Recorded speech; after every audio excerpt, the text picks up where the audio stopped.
கர்த்தருடைய பரிசுத்த நாமத்துக்கு மகிமையும் கனமும் செலுத்துகிறேன். இந்த நாளிலும் மீண்டும் இந்த ஜீவ வார்த்தைகளை துவங்க கர்த்தர் பாராட்டின தயவு கிருபைக்காக கர்த்தருக்கு நன்றி.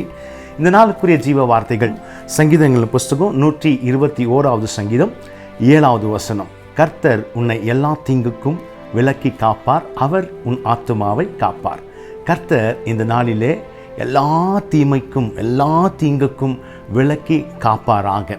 நம்ம நினைக்கிறோம் எல்லா இடத்துலையும் இன்றைக்கி எங்கே பார்த்தாலும் தீமை, அங்கங்கே வாருங்க நடக்குது, அங்கங்கே போகிறவங்க வீடு திரும்ப மாட்டாங்க, பயங்கரமான பிரச்சனைங்க, இயற்கையினால் தாக்குதல், அங்கங்கே பயங்கரமான நிகழ்வுகள் நடக்கிறது. ஆனால் வேதம் சொல்லுகிறது, பயப்படாதே, நான் உனக்கு உறுதுணையாக இருக்கிறேன், நான் உனக்கு சகாயம் செய்வேன் என்று சொல்லி கர்த்தர் சொல்லியிருக்கிறார். ஆகையால் ஒரு தீமையும் ஒரு தீங்கும் இந்த நாளில் உங்களை அணங்காதபடிக்கு கர்த்தர் உங்களை பாதுகாத்து நடத்துவாராக.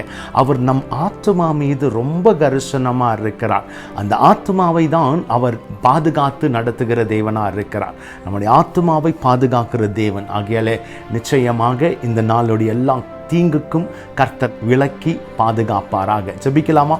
பிதாவை கிருபைக்குள் ஜெபிக்கிறோம். இது யாரெல்லாம் பார்த்து கொண்டு இருக்கிறார்களோ எல்லா தீங்குக்கும் எல்லா தீமைக்கும் உன் பிள்ளைகளை விலக்கி பாதுகாத்து நடத்துங்க.